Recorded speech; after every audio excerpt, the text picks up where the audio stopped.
Welcome to the Fox and Bud Show, Representative Peggy Bennett. It's an absolute pleasure to have you on here. Thank you so much for making time out of your busy schedule. Representative Bennett has a couple of degrees with a focus in education and went from teaching to being a representative for the last decade. Thank you so much for the solid decade of work you've done for us down here in Southern Minnesota. Starting off, would you mind sharing me what motivated you to run for office? And are those motivations the same as they were 10 years ago, or have they changed over time?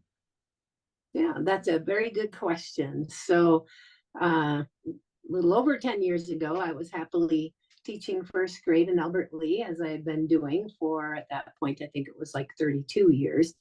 And somebody asked me if I would consider running for office. And my first thought was, are you crazy?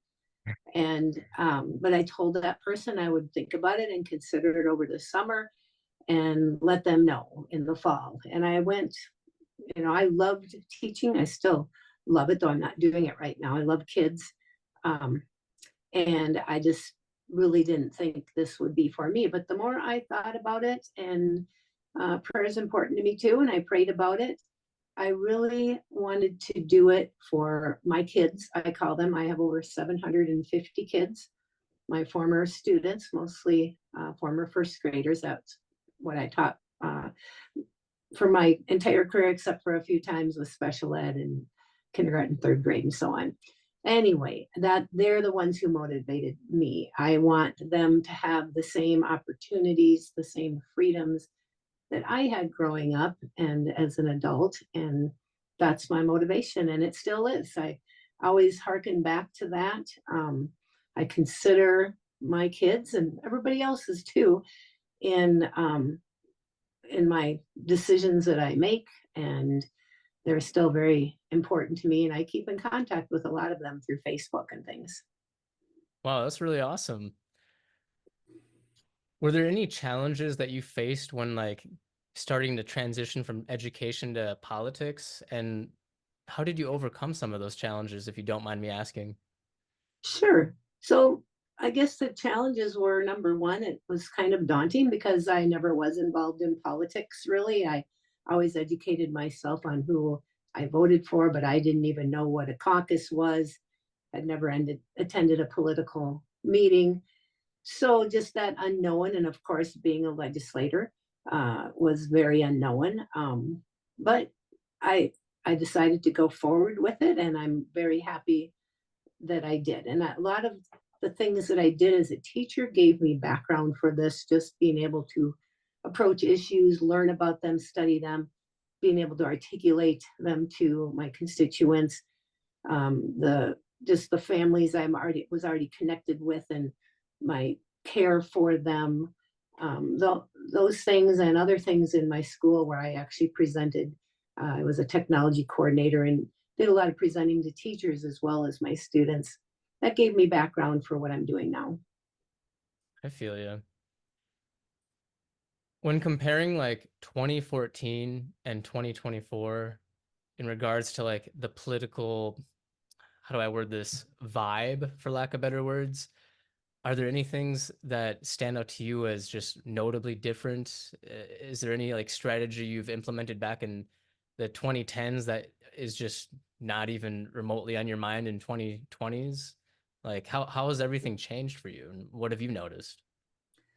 Well, a couple things. One, the last 2 years with single party control in St. Paul has been challenging.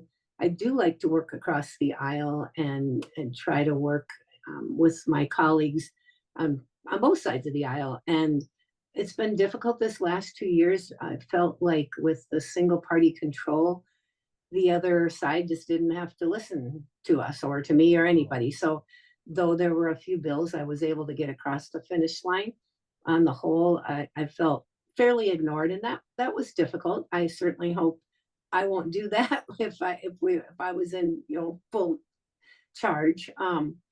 And the other issue, I guess, politics has always been nasty and dirty, a lot of mudslinging and so on, twisting of truths, spinning the truth to. I always taught my first graders that if you're not telling the whole truth, you're not telling the truth. And That happens a lot in politics, just telling partial truths, which I call lies.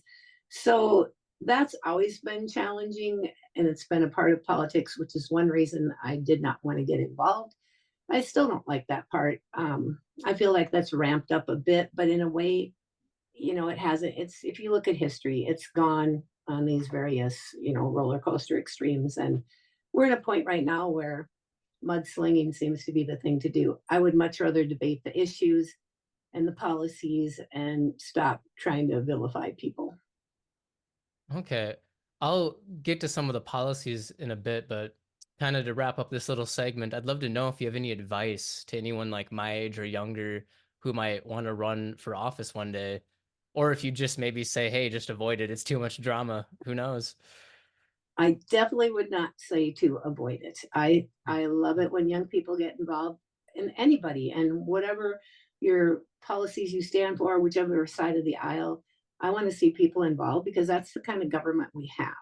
It's a government of the people, and if the people aren't involved, paying attention, keeping track of their various representatives, whether it's state, even local, local, state, federal, then we have problems. And government can't run on autopilot. So Mm. I appreciate young people being involved. We have some young Republicans that have been really involved just locally here, which I absolutely love to see, and I encourage that. Awesome. Okay, on to some more serious things. I'd love to know what some of your goals are if you get reelected this upcoming election. Yeah, well, I have a few, obviously. Oh, go Uh, off, go off. well, I'll start out. One of my passions, education, but I'm going to set that aside for a minute because I think one of the biggest things we need to do is fix government. It's really to a point where it does not work well for people on many levels. One being with these huge omnibus bills that we pile everything into and expect legislators to try to read through it and then vote for it when there are hundreds of pages. And it's just a way that you get junk legislation passed and also hides legislators' votes because they can say, well, I had to vote for that because it was in this huge bill. So you really don't know where they stand on things. So I would like to reform in that area and see more standalone bills. There should be a hybrid. There's a place for um, smaller omnibus bills, but on the whole, we should be working on getting them as standalone. And I've had legislation in the past to deal with that. It really hasn't gone anywhere. Unfortunately, both sides like to do the omnibus bills, but that's one thing. And to just fix government so it works for people. Our agencies have gotten very huge, and some, but not all, have kind of lost track of who they're really working for because they're working for all of us, the people, and not to continue their power and so on. So I think seeing some reform in those areas, getting them to be teaching and learning, come alongside business, come alongside farmers, individuals, whoever, to help is a better method. Then I'll go to my education goals. Obviously, that's a passion of mine as a teacher of 33 years.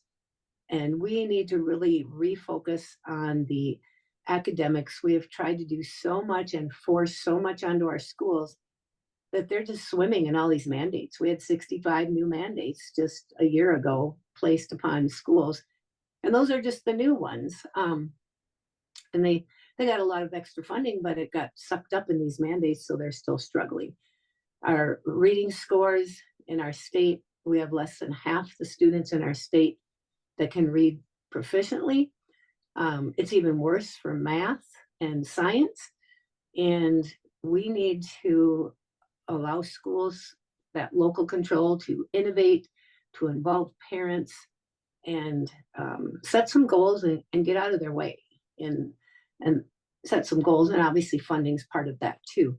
But there's a lot of areas there. But reading is one of my big things. We passed some legislation this last couple of years here, the READ Act, which I think was a good start, but there are components in it that are really going to hinder it. And we didn't put enough funding into it either. So